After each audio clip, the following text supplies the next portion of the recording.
Good evening money persons, welcome to daily money show number 431. వీకెండ్లో SBI వాళ్ళు వాళ్ళ results announce చేశాక ఈరోజు సెషన్లో ఎస్బీఐ స్టాక్లోని మంచి పాజిటివ్ మూమెంటం చూసాం. ఈవెన్ ఎస్బీఐ అనే కాదు, మోస్ట్ ఆఫ్ ద బ్యాంక్స్ ఈ క్వార్టర్లో మంచి నెంబర్స్ని అనౌన్స్ చేస్తున్నాయి. ఈ బ్యాంక్ నెంబర్స్లో గ్రోత్ కనపడడానికి గల రీజన్స్ ఏవైతే ఉన్నాయో వాటి గురించి డిస్కస్ చేసుకుందాం. వాటితో పాటు మార్కెట్లో ఉన్న ఇంపార్టెంట్ అప్డేట్స్ అన్నిటిని క్విక్గా డిస్కస్ చేసేద్దాం. ముందుగా మార్కెట్ అప్డేట్ చూసినట్లయితే ఈరోజు సెషన్లో సెన్సెక్స్ 234 పాయింట్స్ పెరిగి 61,185 పాయింట్స్ కి క్లోజ్ అయినట్లయితే నిఫ్టీ 85 పాయింట్స్ పెరిగి 18,202 పాయింట్స్ కి క్లోజ్ అవుతుంది. అండ్ ఈ రోజు సెషన్ లో మిడ్ క్యాప్ ఇండెక్స్ 0.84% పెరిగినట్లయితే స్మాల్ క్యాప్ ఇండెక్స్ 0.75% పెరిగింది. అండ్ బ్యాంక్ నిఫ్టీ 1.04% పెరిగింది. ఈ రోజు మార్నింగ్ నుంచి ఫ్లాట్ గా ట్రేడ్ అయినటువంటి మన ఇండియన్ మార్కెట్ లోని సెకండ్ హాఫ్ లో కొంత కరెక్షన్ కనపడింది. అగైన్ దాని తర్వాత మన మార్కెట్ రికవర్ అయింది. ఇలా మార్కెట్ లో వాలటాలిటీ కనపడడానికి స్పెసిఫిక్ గా రీజన్ అంటూ ఏం లేదు. ఫ్రైడే రోజు మన మార్కెట్ క్లోజ్ అయిన తర్వాత US October month job data release అయింది. ఈ అక్టోబర్ మంత్ లోని ఎక్స్పెక్ట్ చేసిన దానికన్నా కూడా యుఎస్ జాబ్ డేటాలో ఇంప్రూవ్మెంట్ కనపడింది. ఒకవేళ యుఎస్ లోని జాబ్ కట్స్ ఎక్కువగా జరిగినట్లయితే అక్కడ ఎకానమీ వీక్ అవుతుందని చెప్పి యుఎస్ ఫెడ్ ఇన్ఫ్లేషన్ ని కంట్రోల్ చేసేందుకు స్ట్రాంగ్ గా ఇంట్రెస్ట్ రేట్స్ పెంచకపోవచ్చు. కాకపోతే ఇక్కడ జాబ్స్ ని యాడ్ చేస్తున్నారంటే ఎకానమీ ఎక్స్పెక్ట్ చేసినంత వీక్ గా లేదని అర్థం. దీనివల్ల యుఎస్ ఫెడ్ వాళ్ళు యుఎస్ లో ఇన్ఫ్లేషన్ ని కంట్రోల్ చేసేందుకు ఇంట్రెస్ట్ రేట్స్ అయితే వాళ్ళు ఎలా పెంచాలనుకుంటున్నారో అలా పెంచేటువంటి అవకాశం ఉన్నది. ఇంట్రెస్ట్ రేట్స్ పెంచినట్లయితే మార్కెట్ కి అది నెగిటివ్ కదా, కానీ మార్కెట్ ఈరోజు పాజిటివ్ గా ఎందుకు రియాక్ట్ అయింది అనుకుంటున్నారా? Last time US fed meeting అప్పుడే యుఎస్ ఫెడ్ వాళ్ళు ఇప్పుడు పెంచినంత స్ట్రాంగ్ గా నెక్స్ట్ మీటింగ్ లోని ఇంట్రెస్ట్ రేట్స్ పెంచకపోవచ్చు అని చెప్పి కొంచెం సాఫ్ట్ గా కామెంట్స్ చేయడం జరిగింది కదా. వీళ్ళు కామెంట్ చేసినట్టుగా ఇంట్రెస్ట్ రేట్స్ గనక ఒకవేళ పెద్దగా పెంచకపోయినట్లయితే ఇక్కడ జాబ్ డేటాలో కూడా ఇంప్రూవ్మెంట్ కనపడుతుంది కాబట్టి అది యుఎస్ రిలేటెడ్ గా మనం పాజిటివ్ గా అర్థం చేసుకోవచ్చు. దాంతోనే Friday night US market light గా పాజిటివ్ గా రియాక్ట్ అయింది. అండ్ ఈవెన్ నేను ఈ వీడియో రికార్డ్ చేసే టైం కి డౌ ఫీచర్స్ కూడా పాజిటివ్ లోనే ట్రేడ్ అవుతున్నాయి. నెక్స్ట్ ఎలన్ మస్క్ గారు ట్విట్టర్ ని అక్వైర్ చేసిన దగ్గర నుంచి కంటిన్యూస్ గా ట్విట్టర్ లోని జాబ్ కట్స్ చేస్తున్నారు. Twitter 90% of the Indian staff ని ఫైర్ చేసినట్లుగా ఈటీ నో దగ్గర నుంచి ఒక అప్డేట్ వచ్చింది. ఈవెన్ ట్విట్టర్ అనే కాదు, మెటా అదే ఫేస్బుక్ ఉన్నది కదా, ఈ ఫేస్బుక్ వాళ్ళు కూడా ఈ వీక్ లోని లార్జ్ స్కేల్ లో లే ఆఫ్ చేయొచ్చు అని చెప్పి వేరియస్ న్యూస్ అప్డేట్స్ వస్తున్నాయి. లాస్ట్ క్వార్టర్ లోని యుఎస్ లోని most of the tech companies week numbers ని పోస్ట్ చేయడంతో వాళ్ళ ఎక్స్పెన్సెస్ ని కట్ చేసుకోవడానికి ఈ లే ఆఫ్స్ చేస్తున్నట్టున్నారు. ట్విట్టర్ రిలేటెడ్ గా సినారియో ఇస్ డిఫరెంట్. ఎందుకంటే ఎలాన్ మస్క్ గారు వచ్చిన తర్వాత ట్విట్టర్ లోని కొన్ని చేంజెస్ తీసుకురావడానికి కొంతమంది ఎంప్లాయీస్ ని ఫైర్ చేస్తున్నట్టుగా చెప్తున్నారు. బట్ కాకపోతే ఫేస్బుక్ విషయంకి వచ్చేసరికి వీళ్ళ నెంబర్స్ లో అయితే కంటిన్యూస్ గా ప్రెషర్ కనపడుతుంది కాబట్టి వీళ్ళు లే ఆఫ్స్ చేస్తున్నట్టుగా మనం అర్థం చేసుకోవచ్చు. నెక్స్ట్ రిలయన్స్ ఇండస్ట్రీస్ రిలేటెడ్ గా వీకెండ్ లోని ఒక న్యూస్ అప్డేట్ వచ్చింది. ఇది రిలయన్స్ ఇండస్ట్రీస్ దగ్గర నుంచి వచ్చినటువంటి అఫీషియల్ కమ్యూనికేషన్ కాదు, వేరియస్ మీడియాలోని ఈ న్యూస్ ఆర్టికల్ సర్క్యులేట్ అవుతుంది. దీనిలో వీళ్ళు ఏం చెప్తున్నారంటే వాల్మార్ట్, డిమార్ట్ ఎలాగో ఈ మెట్రో వాళ్ళు కూడా మన ఇండియాలో చాలా చోట్ల రీటైల్ స్టోర్స్ ఉన్నాయి. ఈ మెట్రో ఏజీ యొక్క Indian cash and carry business ని అక్వైర్ చేయడానికి రిలయన్స్ ఇండస్ట్రీస్ వాళ్ళు డిస్కషన్స్ లో ఉన్నట్లుగా అండ్ ఎక్విజిషన్ ని రిలయన్స్ ఇండస్ట్రీస్ వాళ్ళు 4,060 crores కి చేయబోతున్నట్లుగా ఎకనామిక్ టైమ్స్ లో ఈ అప్డేట్ వచ్చింది. ఎక్విజిషన్ లో భాగంగా మన ఇండియాలోని మెట్రో వాళ్ళకు ఉన్నటువంటి 31 హోల్సేల్ డిస్ట్రిబ్యూషన్ సెంటర్స్ ని, ల్యాండ్ బ్యాంక్స్ ని అండ్ అదర్ అసెట్స్ ని వీళ్ళు అక్వైర్ చేస్తారని అండ్ ఎక్విజిషన్ రిలేటెడ్ గా లాస్ట్ ఫ్యూ మంత్స్ నుంచి ఆల్రెడీ రిలయన్స్ ఇండస్ట్రీస్ అండ్ అలాగే మెట్రో బ్రాండ్స్ మధ్యన డిస్కషన్స్ జరుగుతున్నాయి. కాకపోతే లాస్ట్ వీక్ లోనే రిలయన్స్ రీటైల్ వాళ్ళు ఏదైతే ఆఫర్ ని సబ్మిట్ చేశారో ఆ ఆఫర్ కి ఈ మెట్రో వాళ్ళ జర్మన్ పేరెంట్ కంపెనీ అగ్రీ అయినట్టుగా ఈ న్యూస్ అప్డేట్ ని షేర్ చేస్తున్నారు. ఒకవేళ ఈ ఎక్విజిషన్ జరిగినట్లయితే రిలయన్స్ రీటైల్ వాళ్ళు B2B సెగ్మెంట్ లోని వాళ్ళ బిజినెస్ ని ఆపరేట్ చేస్తూ ఉంటారు కదా, దీనివల్ల B2B సెగ్మెంట్ లోని వాళ్ళ బిజినెస్ ని ఎక్స్పాండ్ చేసుకోవచ్చని అండ్ దీని రిలేటెడ్ గా వీళ్ళు both Reliance industries and metro వాళ్ళని అప్రోచ్ అయ్యామని రిలయన్స్ ఇండస్ట్రీస్ యొక్క స్పోక్స్ పర్సన్ మాట్లాడుతూ మేము వేరియస్ ఆపర్చునిటీస్ ని ఎక్స్ప్లోర్ చేస్తున్నామని కామెంట్ చేసినట్టుగా వీళ్ళు చెప్తున్నారు. బట్ మెట్రో వాళ్ళు మాత్రం మార్కెట్ లో ఉన్నటువంటి రూమర్స్ అండ్ స్పెక్యులేషన్స్ రిలేటెడ్ గా మేము ఎటువంటి కామెంట్ చేయబోమని చెప్పినట్లుగా వీళ్ళు ఈ ఆర్టికల్లో మెన్షన్ చేశారు. ఈ న్యూస్ అప్డేట్ ప్రకారం ఒకవేళ మెట్రోని గానీ రిలయన్స్ ఇండస్ట్రీస్ వాళ్ళు అక్వైర్ చేసినట్లయితే అది రిలయన్స్ ఇండస్ట్రీస్ రిలేటెడ్ గా మనం పాజిటివ్ గా అర్థం చేసుకోవచ్చు. కాకపోతే దీని రిలేటెడ్ గా రిలయన్స్ దగ్గర నుంచి ఏదైనా అఫీషియల్ కమ్యూనికేషన్ వస్తుందేమో మనం చూడాలి. ఈ వీడియోలో ఇన్ఫర్మేషన్ షేర్ చేయడానికి మీ మనీ పర్ స్ట్రీమ్ ఏవైతే ఎఫర్ట్స్ పెడుతుందో ఆ ఎఫర్ట్స్ కనుక మీకు హెల్ప్ఫుల్ అవుతున్నట్లయితే వీడియోని ఖచ్చితంగా లైక్ చేయండి. నెక్స్ట్ రీసెంట్ గా త్రివేణి టర్బైన్ వాళ్ళు బైబ్యాక్ అనౌన్స్ చేశారు కదా. వీకెండ్ లో త్రివేణి ఇంజనీరింగ్ వాళ్ళు వాళ్ళ Q2 రిజల్ట్స్ తో పాటు టెండర్ రూట్ బైబ్యాక్ అనౌన్స్ చేశారు. ఈ బైబ్యాక్ యొక్క సైజ్ 800 crores అండ్ ఈ బైబ్యాక్ లో వీళ్ళు ఈచ్ షేర్ ని 350 rupees కి బైబ్యాక్ చేయబోతున్నారు. ఈవెన్ త్రివేణి టర్బైన్ వాళ్ళు కూడా 350 rupees కి బైబ్యాక్ చేయబోతున్నారు. కాకపోతే వాళ్ళ బైబ్యాక్ సైజ్ వీళ్ళకన్నా కూడా చాలా చిన్నది. అండ్ ఈ త్రివేణి త్రివేణి ఇంజనీరింగ్ వాళ్ళు ఈచ్ షేర్ ని 350 రూపీస్ కి బైబ్యాక్ చేయబోతున్నారు కదా. ఈ రోజు మార్కెట్ లో ట్రేడ్ అవుతున్నటువంటి ప్రైస్ ని ఈ బైబ్యాక్ ప్రైస్ తో కంపేర్ చేస్తే వీళ్ళు అప్రాక్సిమేట్లీ 29% ప్రీమియం కి బైబ్యాక్ చేయబోతున్నారు. నెక్స్ట్ పిరామిల్ ఎంటర్ప్రైజెస్ నుంచి డీలిస్ట్ అయ్యి రీసెంట్ గా లిస్ట్ అయినటువంటి పిరామిల్ ఫార్మా వాళ్ళ దగ్గర నుంచి ఒక అప్డేట్ వచ్చింది. ఈ పిరామిల్ ఫార్మా వాళ్ళకి యుఎస్ లో ఉన్నటువంటి రివర్ వ్యూ మ్యానుఫ్యాక్చరింగ్ ఫెసిలిటీలోని యుఎస్ ఎఫ్డిఏ వాళ్ళు అక్టోబర్ 31 నుంచి నవంబర్ 4 మధ్యన good manufacturing practice inspection conduct చేసినట్లుగా అండ్ దీనిలో వీళ్ళకి ఎటువంటి అబ్జర్వేషన్స్ రాలేదని చెప్పి వీళ్ళు అప్డేట్ చేస్తున్నారు. వీళ్ళకి ఎటువంటి అబ్జర్వేషన్స్ రాలేదంటే అది కంపెనీ రిలేటెడ్ గా పాజిటివ్. అండ్ ఈ పిరామిల్ ఫార్మా వాళ్ళ మ్యానుఫ్యాక్చరింగ్ ఫెసిలిటీస్ కి ఎక్కువగా ఎప్పుడు కూడా అబ్జర్వేషన్స్ రావు. వీళ్ళ ట్రాక్ రికార్డ్ అయితే చాలా బాగుంది. నెక్స్ట్ మదర్సన్ సుమి వైరింగ్ వాళ్ళు రీసెంట్ గా 2:5 బోనస్ ఇష్యూని అనౌన్స్ చేశారు. నౌ ఈ బోనస్ ఇష్యూకి వీళ్ళు నవంబర్ 17th ని రికార్డ్ డేట్ గా ఫిక్స్ చేసినట్టుగా ఎక్స్చేంజ్ ఫైలింగ్ రిలీజ్ చేశారు. అంటే నవంబర్ 17th నాటికి ఎవరి దగ్గర అయితే మదర్సన్ సుమి యొక్క 5 షేర్స్ ఉంటాయో వాళ్ళకి 2 షేర్స్ బోనస్ గా రాబోతున్నాయి. కాకపోతే ఈ బోనస్ వల్ల మనకు వచ్చేటువంటి యాడెడ్ అడ్వాంటేజ్ ఏమి ఉండదు. వీళ్ళు ఏ రేషియోలో అయితే బోనస్ ఇష్యూ చేయబోతున్నారో అదే రేషియోలో స్టాక్ ప్రైస్ కూడా అడ్జస్ట్ అయిపోతుంది. నెక్స్ట్ జొమాటో యొక్క వైస్ ప్రెసిడెంట్ అయినటువంటి సిద్ధార్థ్ జవర్ గారు ఆయన పొజిషన్ నుంచి రిజైన్ చేసినట్టుగా వేరియస్ న్యూస్ ప్లాట్ఫామ్స్ లోని అప్డేట్స్ వస్తున్నాయి. ఈయన రీసెంట్ గా జొమాటో వాళ్ళు ఇంటర్ సిటీ లెజెండ్స్ అనేటువంటి సర్వీసెస్ ని స్టార్ట్ చేశారు కదా. ఈ ఇంటర్ సిటీ లెజెండ్స్ అంటే ఏంటంటే మనం ఉన్నటువంటి సిటీలో కాకుండా వేరే సిటీలో ఉన్నటువంటి ఫేమస్ ఫుడ్స్ ఏమైనా మనకు తినాలనిపిస్తే వాటిని ఆర్డర్ చేసినట్లయితే వీళ్ళు స్టిపులేటెడ్ టైం లోపు ఆ ఆర్డర్ ని మనకి డెలివర్ చేస్తుంటారు అన్నమాట. ఈ ఇంటర్ సిటీ సర్వీసెస్ కి ఈయన ఇన్ఛార్జ్ గా ఉండేవారు. నౌ ఈయన పొజిషన్ నుంచి ఈయన రిజైన్ చేసినట్టుగా నౌ ఈయన పొజిషన్ ని బ్లింకిట్ డైరెక్టర్ అయినటువంటి కామయాని సద్వాని గారు టేక్ ఓవర్ చేయబోతున్నట్టుగా వీళ్ళు అప్డేట్ చేస్తున్నారు. బ్లింకిట్ ని జొమాటో వాళ్ళు రీసెంట్ గానే అక్వైర్ చేశారు. అండ్ ఈ కామయాని సద్వాని గారికి బ్లింకిట్ కన్నా ముందు కోకోకోలా, మెకెన్జీ, యాక్సెంచర్ లాంటి కంపెనీస్ లో వర్క్ చేసినటువంటి ఎక్స్పీరియన్స్ ఉన్నది. నో కామయాని సద్వాని గారు సిద్ధార్థ్ గారి పొజిషన్ ని టేక్ ఓవర్ చేశారు కదా. ఆవిడ బిజినెస్ ని ఎలా టర్న్ అరౌండ్ చేస్తారో మనం చూడాలి. నెక్స్ట్ శీతల్ కూల్ ప్రొడక్ట్స్ వాళ్ళ దగ్గర నుంచి ఒక అప్డేట్ వచ్చింది. ఇప్పటి వరకు ఈ స్టాక్ బిఎస్సి ఎస్ఎంఈ సెగ్మెంట్ లో ట్రేడ్ అయ్యేది.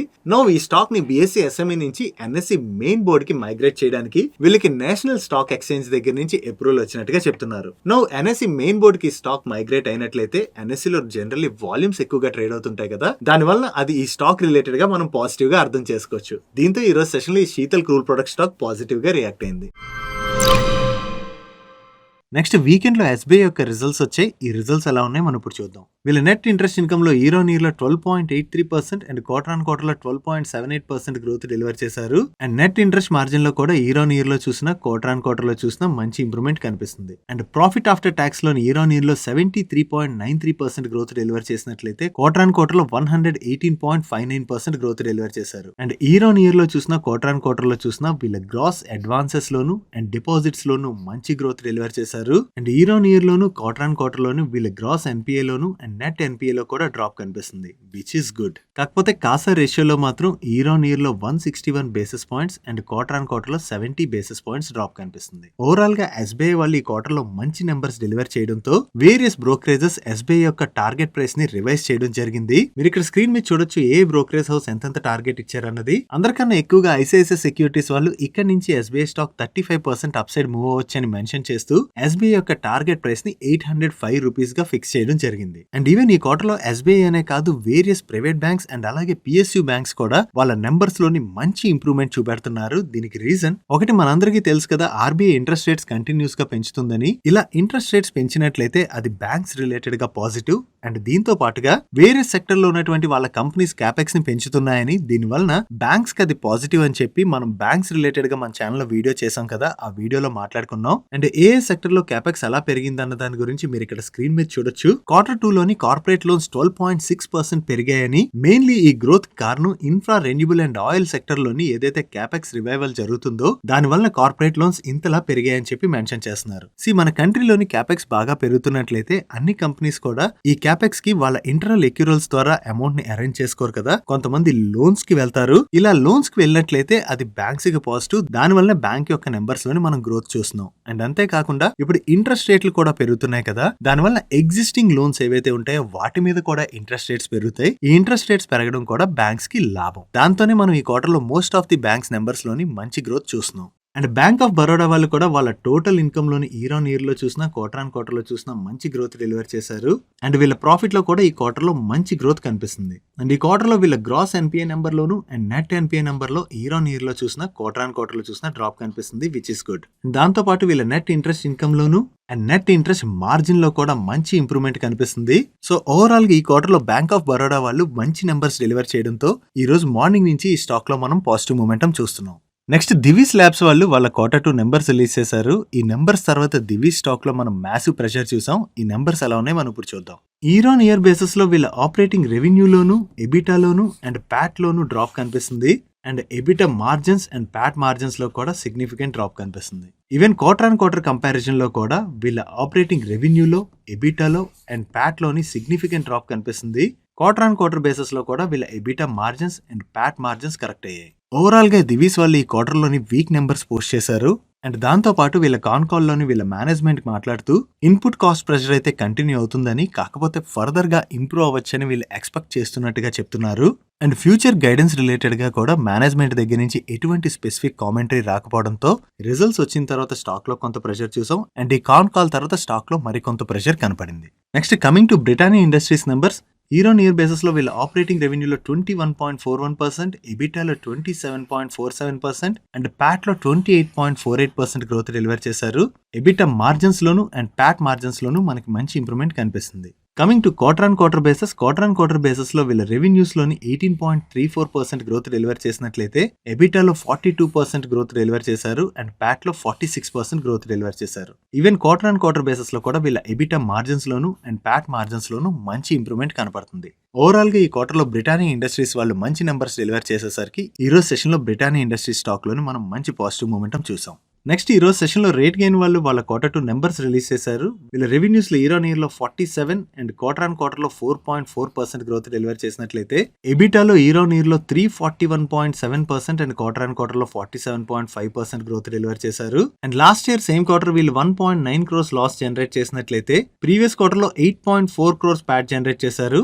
అండ్ ఈ క్వార్టర్ కి వీళ్ళ ప్యాట్ 12.9 crores కి పెరిగింది. అండ్ ఈ క్వార్టర్ లో వీళ్ళ ఎబిటా మార్జిన్స్ లోను అండ్ అలాగే ప్యాట్ మార్జిన్స్ లో కూడా మంచి ఇంప్రూవ్మెంట్ కనిపిస్తుంది. ఓవరాల్ గా Rategain వాళ్ళు ఈ క్వార్టర్ లో మంచి నెంబర్స్ డెలివర్ చేసేసరికి ఈ రోజు సెషన్ లో Rategain స్టాక్ 3% పైనే పెరిగింది. నెక్స్ట్ Zydus లైఫ్ సైన్సెస్ దగ్గర నుంచి ఒక అప్డేట్ వచ్చింది. ఈ Zydus లైఫ్ సైన్సెస్ యొక్క అహ్మదాబాద్ మొరాయు ఫార్ములేషన్ మ్యానుఫ్యాక్చరింగ్ ఫెసిలిటీలోని US FDA వాళ్ళు 26th జూలై నుంచి 5th ఆగస్ట్ మధ్యన ఇన్స్పెక్షన్ కండక్ట్ చేసినట్లుగా అండ్ ఇన్స్పెక్షన్ లో భాగంగా వీళ్ళకి EIR అంటే ఎస్టాబ్లిష్మెంట్ ఇన్స్పెక్షన్ రిపోర్ట్ ని ఇష్యూ చేసినట్టుగా చెప్తున్నారు.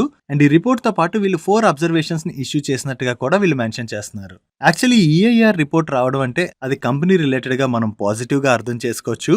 ఎందుకంటే ఈ రిపోర్ట్ వచ్చినట్లయితే కంపెనీ వాళ్ళ మ్యానుఫ్యాక్చరింగ్ ఫెసిలిటీని ఆపరేట్ చేసుకోవచ్చు అని అర్థం. కాకపోతే EIR రిపోర్ట్ లోని ఏవైతే అబ్జర్వేషన్స్ ని రైజ్ చేస్తారో వాటిని అడ్రస్ చేసి వీళ్ళు మ్యానుఫ్యాక్చరింగ్ ఫెసిలిటీని ఆపరేట్ చేసుకోవచ్చు. నెక్స్ట్ IDFC ఫస్ట్ బ్యాంక్ వాళ్ళ బోర్డ్ నెక్స్ట్ 1 year కి క్యాపిటలైజ్ ప్లాన్ ని కన్సిడర్ చేయబోతున్నట్టుగా మనం ప్రీవియస్ గా డిస్కస్ చేసుకున్నాం కదా. దీని రిలేటెడ్ గా వీళ్ళ బోర్డు మీట్ అయ్యి నెక్స్ట్ 1 year కి గాను వేరియస్ రూట్స్ ద్వారా 4,000 crores ఫండ్స్ రైజ్ చేయడానికి అప్రూవ్ చేసినట్టుగా వీళ్ళు ఒక అప్డేట్ ని రిలీజ్ చేశారు.